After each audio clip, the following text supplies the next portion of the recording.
I went on Genius and I tagged everybody that had something to do with the song. That's a gem right there. That's a gem. Yeah, I tagged everybody. That's a gem right there. Yeah. All right, so if you were gonna start over today, wipe all your accomplishments, all your placements off the board. Yeah. What do you feel like would be the best route to get them first couple big placements?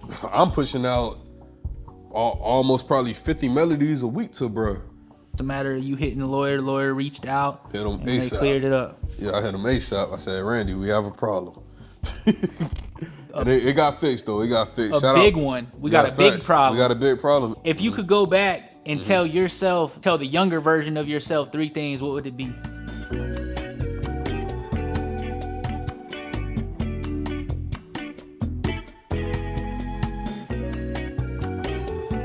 What's going on, guys? Welcome to the Lockboxx. It's Beats and Brushes today, featuring Youngin Chriso. Basically, the idea is we're gonna go in the studio, we're gonna make a beat, and then we gotta come out here and paint the beat. We got 2 canvases, we got 5 different colors.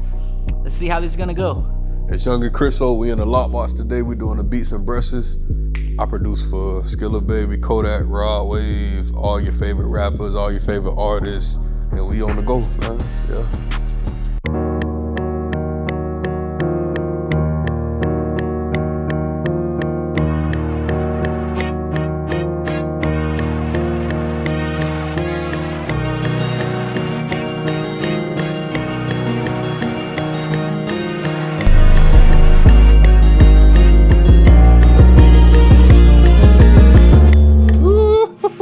You can go crazy with the drums, Lock.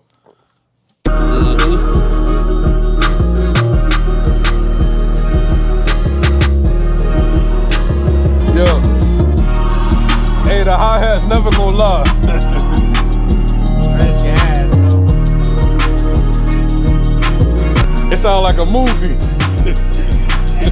Yes, sir. Going crazy, bro. Make them feel it in their chest.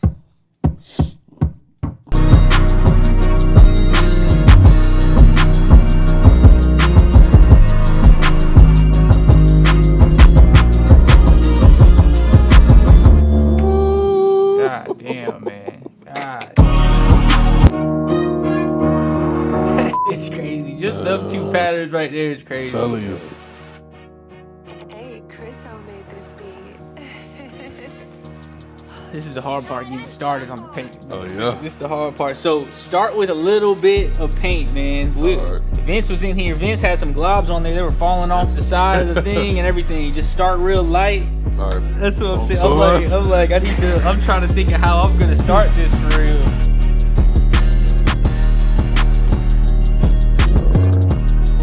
Oh, the canvas is small, bro. That's crazy. I wanted the big ones, man, Yeah. but Colin held me back, man. Nah, this is better. 'Cause you gotta be more creative now.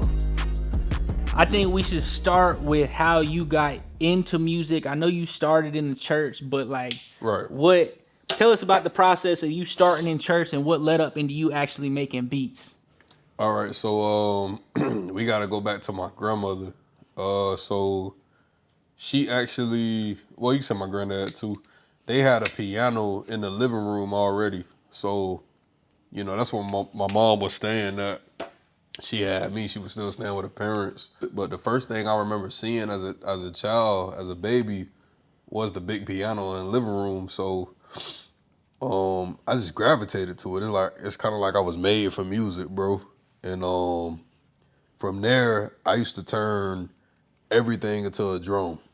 Like, you Being name on it, the table, a toy, pencils. And, yeah, like all that, bro. Like even in daycare, like I turned all the toys. So it's like music was already in me before I even had rhythm. So of course, like by the time I turned like 4 or 5 years old, you got to think too. I'm going to church with my mom, my grandma taking me to church. She ended up passing away when I'm 4, but even then, like my mom, she's still taking me to church. My grandma, she done passed away now, but my uncles, you know, we all living in the same house. They listening to Tupac, you know what I'm saying? All type of music. So I'm around music. And then my mom, she got married to my father, and then we moved to North Tampa from South Tampa. He does music too, right? He does music too. Yeah. Matter of fact, my father who raised me does music, and my biological father does music. So I got it like double. So my pops who raised me, we all moved to North Tampa, and he was into church. Like he come from that background as well. So they ended up investing into me. Like they seen I was into music, and they was my first investors really. So I gotta shout out my parents. Like they really like the reasons like why I'm probably as skillful as I am, because they put it in me as a child. Like once they seen that, okay, he's turning all these musical instruments, he walk around the house and all that stuff. Like we gotta make it make sense. Yeah, man, that's really like the foundation of it. Like, of course, it started with my grandmother, right there in the hood. Like, it was like a domino effect. Everybody seen that it was in me. Even people at school, like music teachers. Right. I had music teachers that would just put me in the class. Right. Without me signing up for it, like in high school and stuff like that. So. Right. So you were, because you started playing in the church. Facts. So how long was it, like, how long were you playing in church before you decided you were going to try? Like, what was your first DAW? Like, what got you into actually making beats versus playing keys? You know what I'm saying? I didn't tap into my first DAW for real until a teenager. So it's crazy because we had a motif piano, motif Yamaha at the church, and that's where I started like learning how to produce my own tracks. I didn't even realize I was producing. I thought I was just making like what we call them, click tracks in church. I really was producing on the keyboard. Like I was making full beats on the keyboard, and I would record it to Studio One. That was the DAW I was recording out of, because my pops, he had got Studio One. Looking back on it, I wish he would have got Pro Tools, but I learned how to record it. Like even now, like I know how to record super fast in Studio One.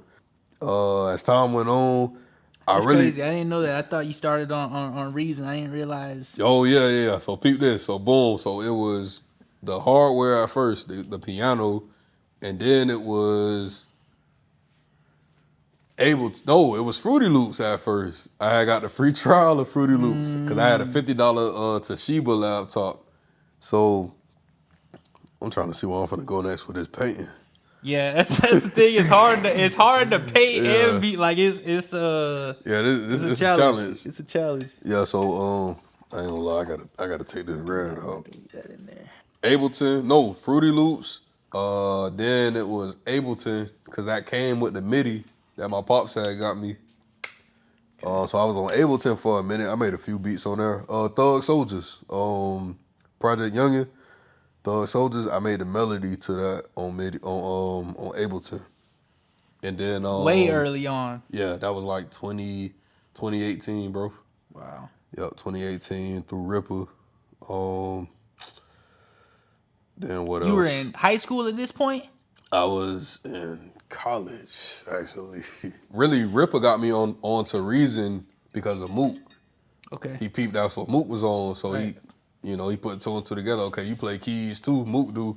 So because of that, I was using Mook Reason. That's crazy. That's crazy. Yeah, that's why I did all the identity theft, needing something. Okay. A lot of placements, but them like the notable Can't Sleep too. Rod Wave, Can't Sleep. That was all on that first on Reason. Wow. Yeah, all on Reason. And then from Reason, I switched over to FL because of BlackBerry, Swift. Like I feel like everybody in the city who, you know what I'm saying, I was actually around and stuff like that. Even Mook eventually switched over. Like I felt like left out. So I was like, okay, I gotta, I can't just be in here cooking up and then I gotta send the stems every time because I'm using. Just for convenience. Yeah. I be telling people that now, even if you are on a different DAW, it's like you want to get on something that everyone's using FL. So even if you don't like FL, you gotta learn. You gotta at least know it. So when you're in that situation. Yeah, same with Pro Tools though. Like and I'll speak for myself. Like I'm not super good on Pro Tools because I'm not used to it, but I want to get more comfortable with it. And the fact that I still know how to make beats on hardware too. I might switch back over fully. I think we talked about that before. Yeah, bro. So it's been a journey with that, bro. So what was there a point where you decided like, okay, I might be able to do this like full as a career for real versus just like something you like to do for fun? Was there like a point you could remember? So it's crazy, bro. Okay, so we got to do the evolution of it. So in elementary, really like, cause we had a rec center out here. So I was going to Temple Crest Rec Center, and really, bro, like everybody used to freestyle. Just being honest with you, people used to freestyle, and we came up with this freestyle, everybody, and I took it with me. So even when I went back to elementary from the rec center, I rapped that rap, and I kept that rap with me for like probably from 2nd grade until 5th grade. So I technically was rapping first, like on the scene, because nobody knew I played drums, because that was my first instrument for real. Oh, so you played drums before you even touched the keys. Facts. And then people don't know too, in 4th grade, 5th grade, I went to Oak Grove.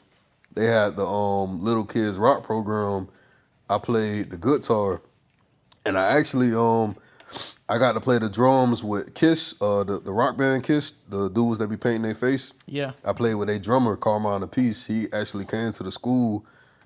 Middle school was a failure. I'm not gonna lie. I got into it with the band teacher. I was trying to play the drums. He had me on the baritone, and I hated it.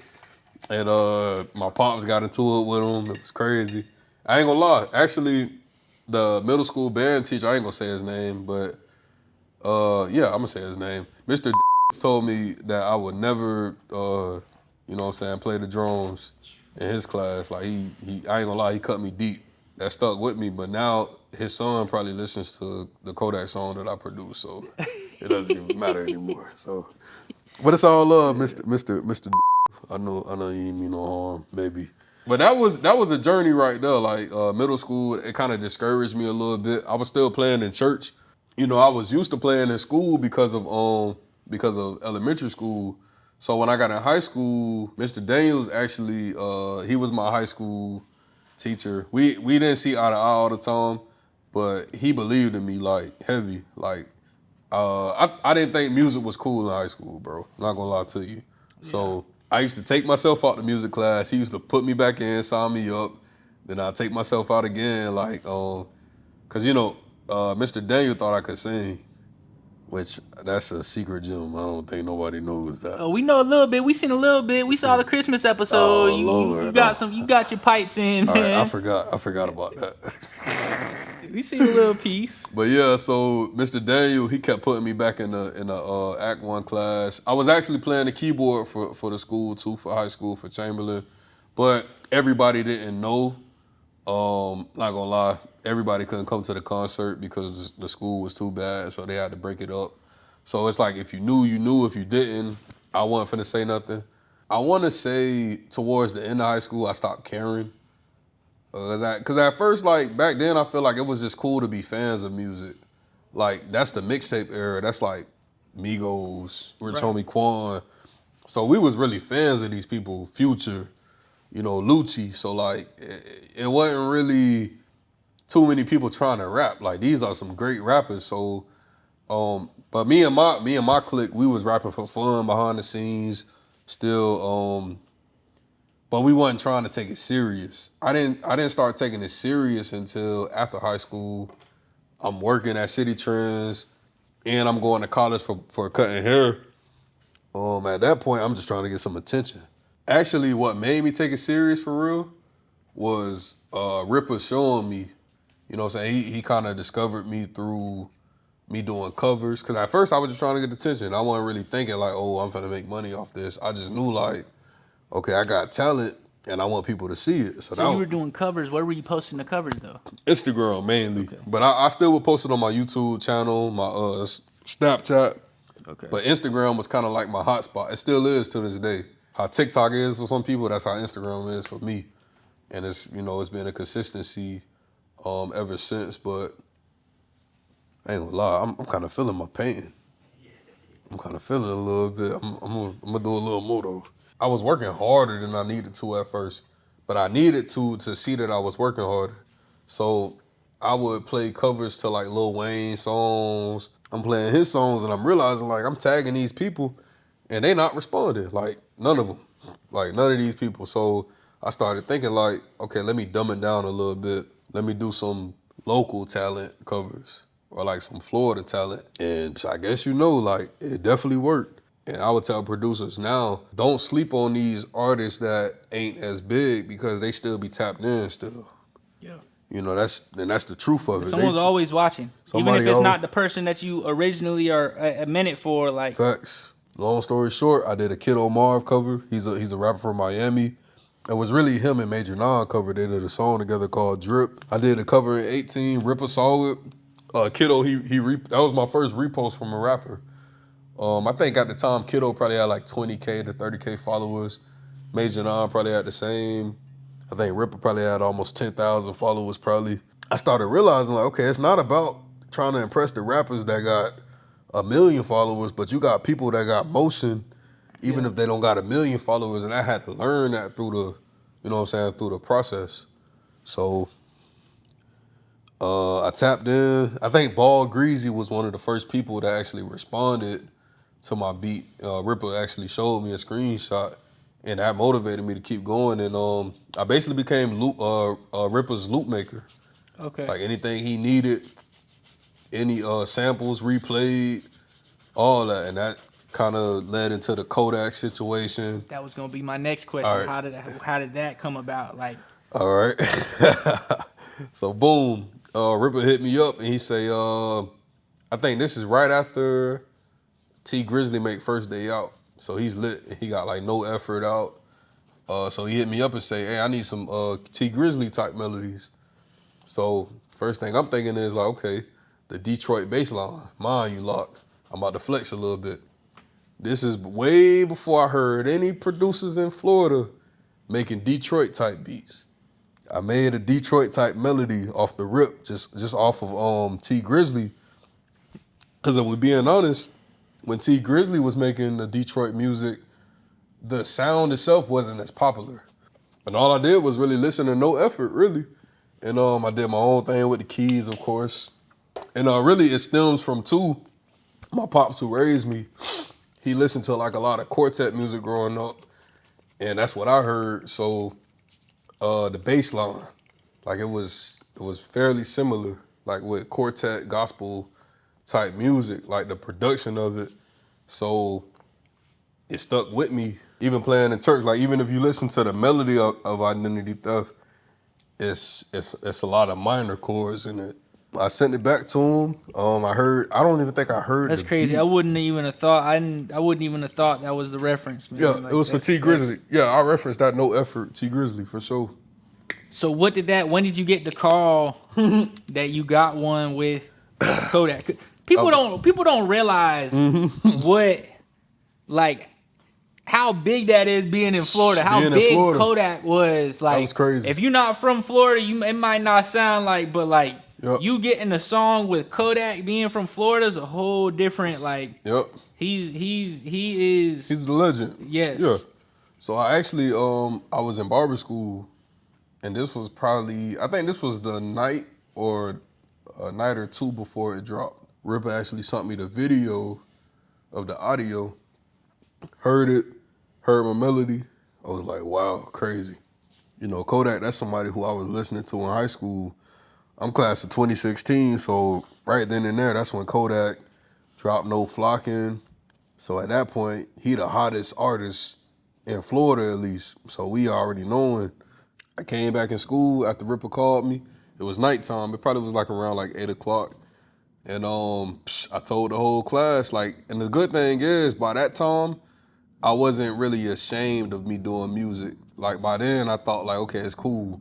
Cause like I said, like in high school, I didn't think music was cool. So you had to really know me to know I did the keyboard, like I played the keyboard or that I could rap or whatever the case, whatever I had going on. So I would say it was a great learning experience because I didn't really know nothing when it dropped. I seen bits and pieces of the business like BMI, but I wasn't as educated as I am now, definitely. So, right. And then what's crazy too is on that same album, I didn't even realize that I did needed something. That's how much I was That was with Rippa as well? That's with Major Non. You know what I'm saying? I did that too, but I didn't even realize at first I had caught it. I'm listening back, and I'm thinking like, oh, I like this song. Not realizing that's me on the keys too with Non. So Yeah, that's crazy. that's how hard I was working. That's crazy, yeah. I'm pushing out almost probably 50 melodies a week to bruh. I doubled back then, you know, did the business for Need or something too. So And that was years after the fact. years after, I didn't realize it. I didn't catch it. And See, and honestly, I don't think nobody caught it.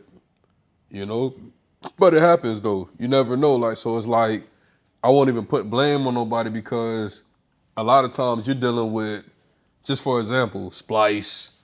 You're dealing with all these different, you know. So sometimes people might find a melody on their laptop and they're not sure where it came from. Right. Or who knows? You know what I'm saying? Who knows? But either way it goes, the situation got worked out. That's why it's important to keep them session files, huh? And really, I was just going back through my sessions. I wasn't even really, you know what I'm saying, looking for nothing. But I heard it and I was like, oh, this sounds familiar. And then I thought about it, I'm like, dang, bro, I produced Need or something too. And didn't even realize it. And that's also why it's important to have a lawyer. That was a matter of you hitting the lawyer reached out, Hit him and they ASAP. cleared it up. Yeah, I hit him ASAP. I said, Randy, we have a problem. And it got fixed though. It got fixed. A big one. We got a big problem. We got a big problem. And shout out to Nah, you know what I'm saying? He did his thing on his end with making sure everything was good.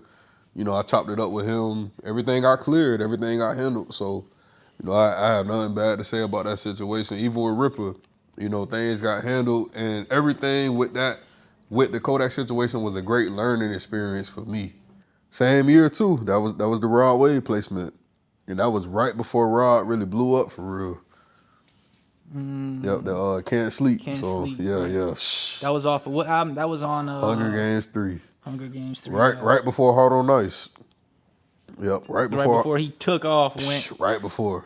Yeah. So it's safe to say, like I caught bruh super early, and that was through Ripper as well. Just working with bruh and just, man, I remember times where I was late to work, making sure I made a certain amount of melodies for bro. You know, I was locked in, bro. He had me in a sweatshop. I ain't gonna lie, man. I was locked in, man. Hey, and it paid off. It paid off, yeah. So what made you wanna? Because we talked about you even wanting to get into like doing like live performances and sets and stuff like that. Yeah, what kind of what influenced that, or what made you want to go that route? Oh, I guess realizing that I like performing more than actually producing in the studio. Even though, like, when I do the Lockboxx with you, bro, I feel like I'm performing because I know people watching. So it's kind of like a manipulation. Yeah. So even sometimes, bro, and I know for future references, I might have to do this. I might need an audience sometimes just to not even feel like it's work. Because I know, like, if I'm in a room and it's full of people, especially if I know, like, okay, this could be beneficial to my brand, I'm going to show out. Like, it's no question. I feed off the audience. Yeah. I came up in church. The energy you feed up. Yeah, right. I came up in church. I came up in. You like to get in there and show your ass a little Showing bit, up. No, man. that's facts, Let man. motherfuckers know. And I didn't realize that at first. I wonder why don't I make beats every day? I had to realize, like, you feed off audience. You know what I'm saying? You're a performer. Which is also why collaboration is so important too. Like facts, bro. My first couple years, I didn't want to collab. Like I felt like, even with all like the resources and stuff, I figured, if I can make the whole thing myself, why collaborate with someone? I didn't really get the importance of collaboration, but like sometimes it takes you to a place where you're not gonna get yourself. You know what I'm saying? Facts. Like one of the keys. I It feel helps. like, man. I Plus, love it inspires you. Like you working with Yeah. certain people, like it really inspires you, man. Like when I see some of y'all in there cooking up, like it makes you realize one, damn, I got to get back in there and get to work. You know what I mean? But it man. also like just it's inspiration more than anything. Yeah, that's facts, man. So, yeah, and I love it, bro. It's fun, bro. Like, you know, being in the studio cooking up, like, it's definitely fun. It's fun when you don't got to think about the business of things and you can just create.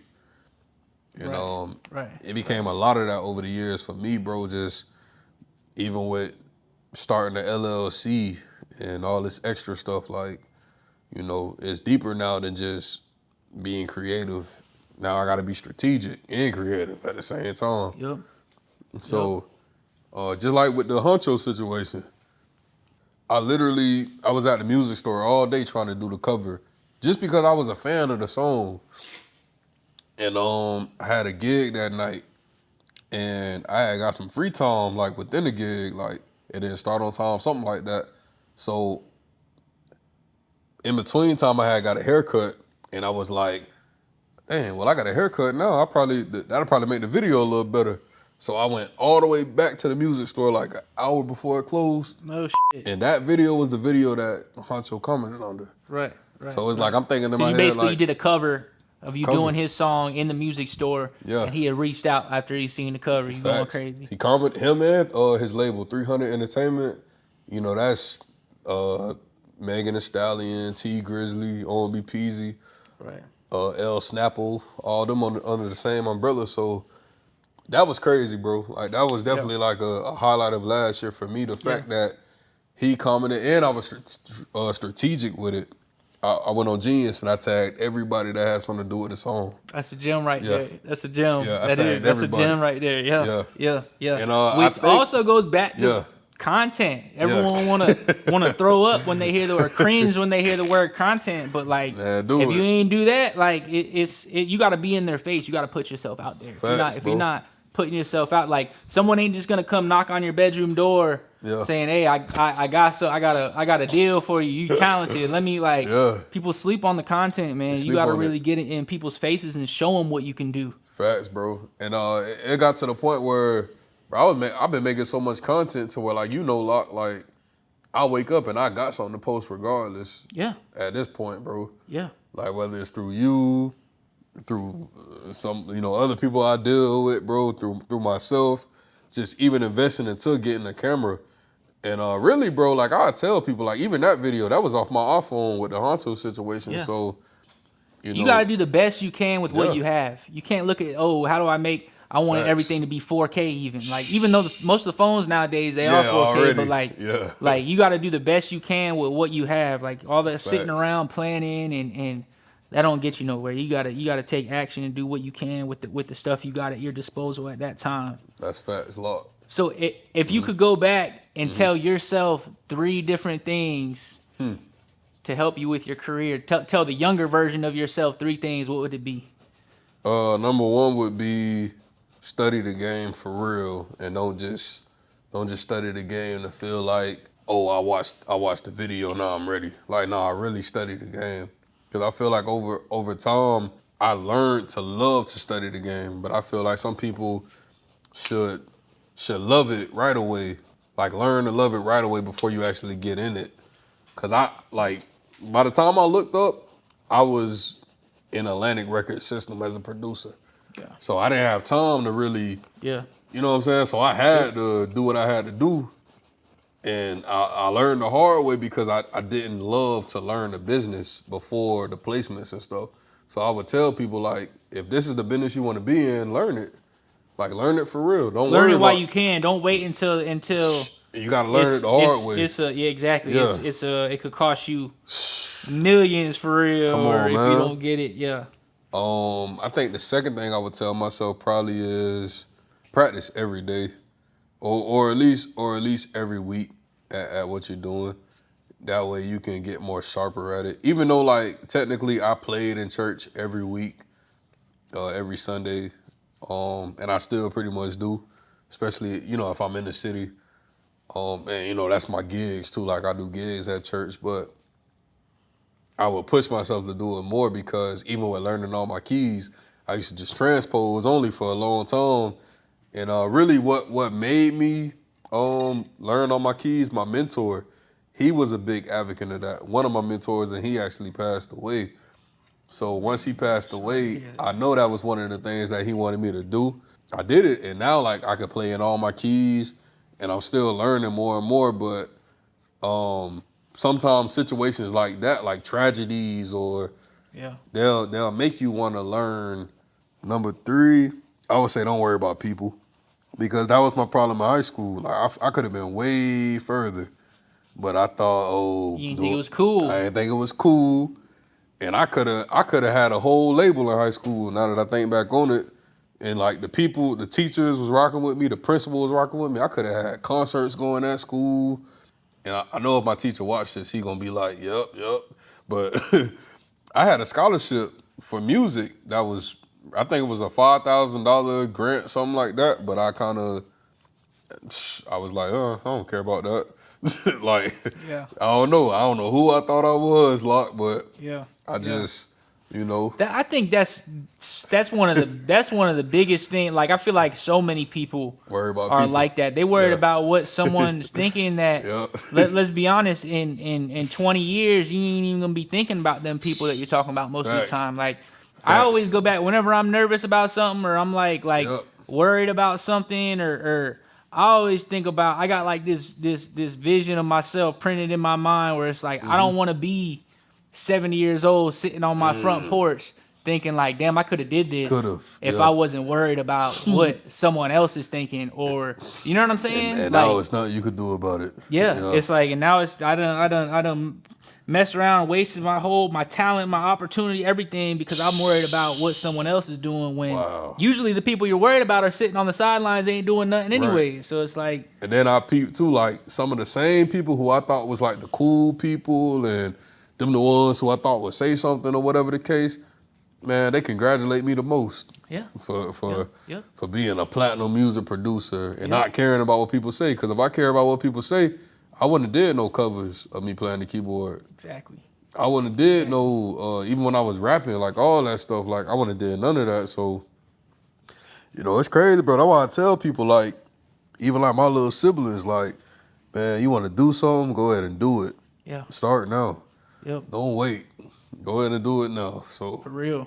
yes, Okay, so what? Because this is something that you do. This is a take you have that's different from everyone else. In a time where YouTube's so big, beat leases are so big. What made you decide to own? Because you only do exclusives. You don't really do the leases or you strictly exclusives. One of ones. You can't. If one person gets your beat, no one else getting that same beat. Right. What made you have, like, why you have that take, and what made you kind of go that route? It kind of started with the producers who I study, which are like a lot of old school producers. And I study new school producers too, but like a lot of the producers I study, they come from that era to where if they did this record with this person, you're not gonna hear this beat with this person. Right. So it stems from that. It also stems from, I guess, a sense of exclusivity, which is what I try to sell with doing custom beats. And I just look at a custom beat as like, okay, if this is a custom beat, it gotta be exclusive. It's a beat that we made together. This is more of an intimate beat. So it's like, if you see me sit up here and make this beat together and then tomorrow you hear this beat with another rapper, I know you're gonna feel away. So I had to think like, okay, what am I selling? Because that's another thing too, it stems from is knowing that, okay, everybody sells beats. And you know, like I tell you all the time, I don't just study music, I study business. So in business, for instance, McDonald's, they sell food, they sell a burger just like everybody else. But what's the difference? Conveniency, marketing, colors, like all that, the name itself. So I kind of incorporated that in my music too. What am I selling? A beat, but also it's a Chriso beat. It's an experience. You're gonna see, I'm performing in front of you. I'm giving you a vibe that you never seen before. You can't get this off YouTube. Yeah. I feel like it kind of cause I was doing YouTube at first at one point and I was doing pretty all right. Like, you know, but I just feel like the direction I was going in, the type beats and leasing didn't really match it. You know what I'm saying?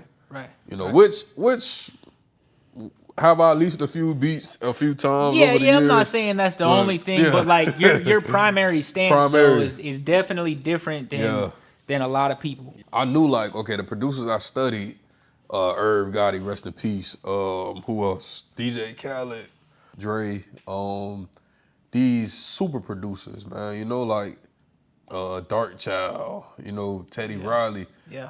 I just knew in my head, like, ain't no way they leasing beats. So it's like I kind of modeled myself after that too. So it comes with that too, like just making sure, like, even though like I still gotta remember, it's not, these ain't the old days no more.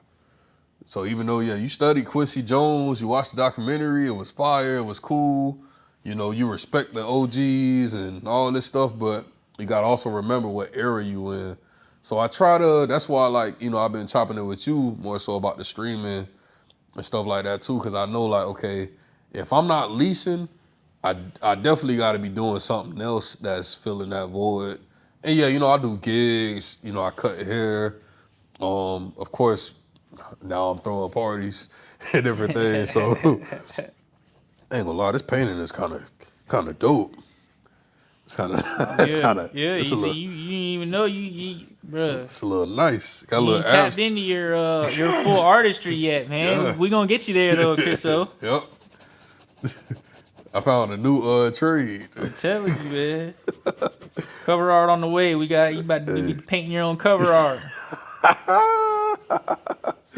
Yeah, facts. All right, so if you were gonna start over today, wipe all your accomplishments, all your placements off the board, Yeah. what do you feel like would be the best route to get them first couple big placements? I would tap in with people that I can reach over to.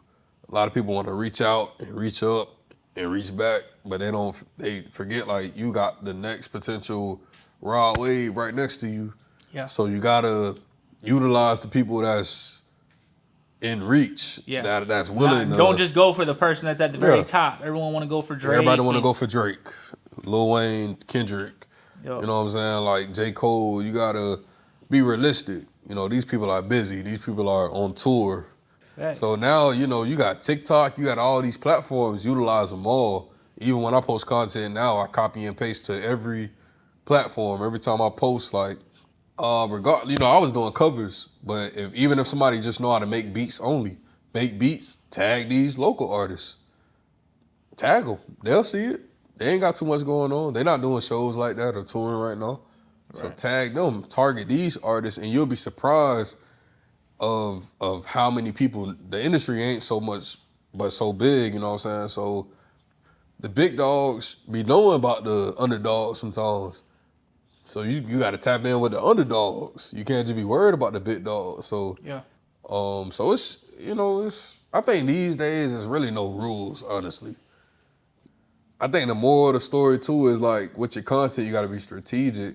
You know, tag everybody that got something to do with the song. Even if you trying to target the big artist, go to Genius. It's free. You can see all the credits.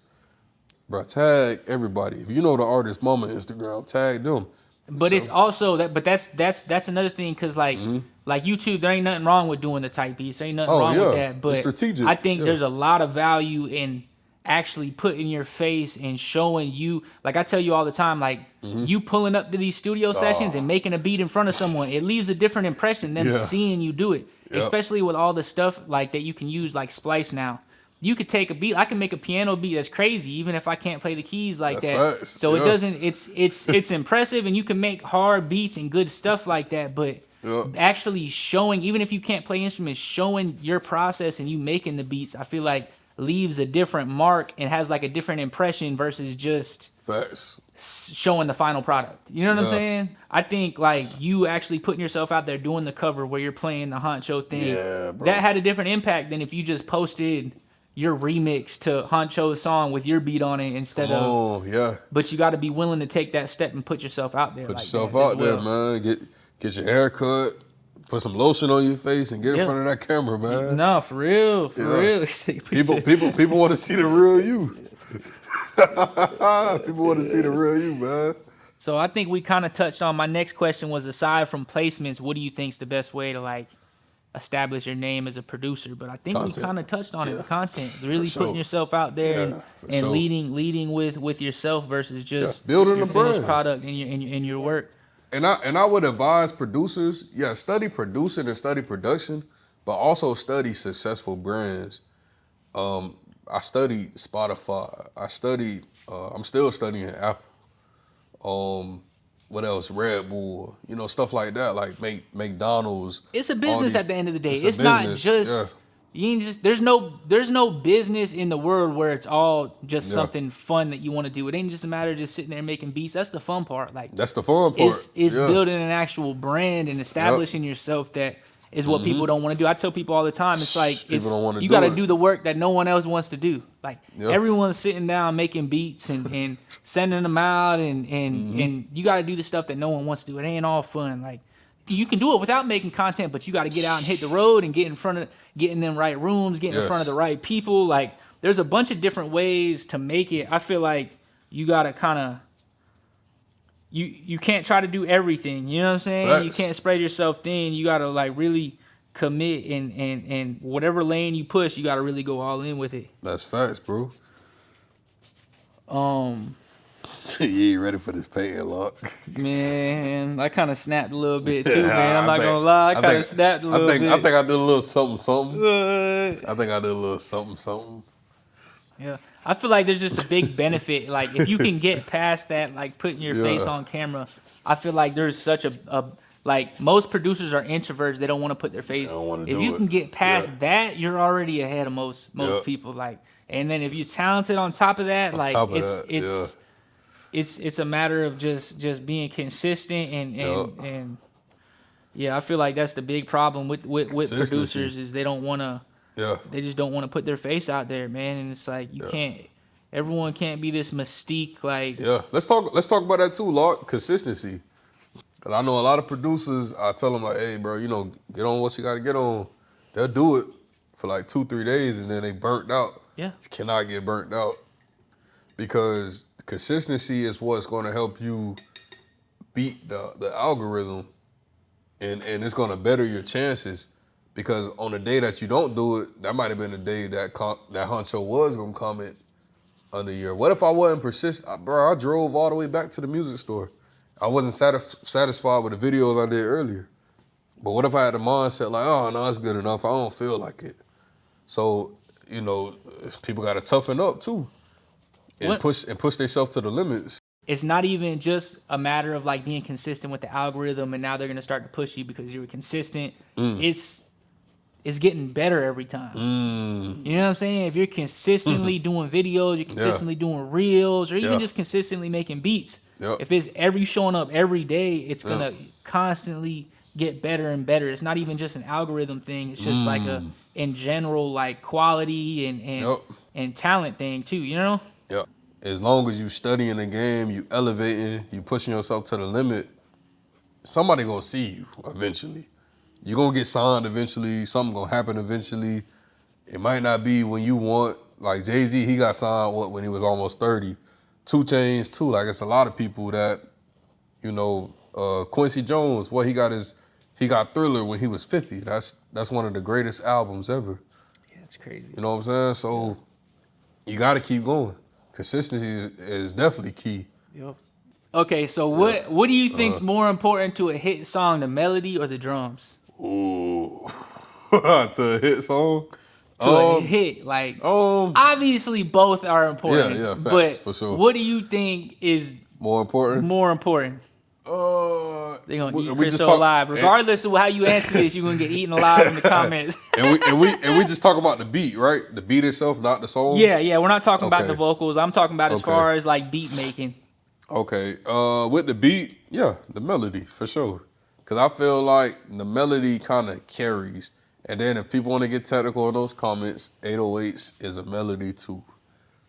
Regardless, the 808s literally have keys on them.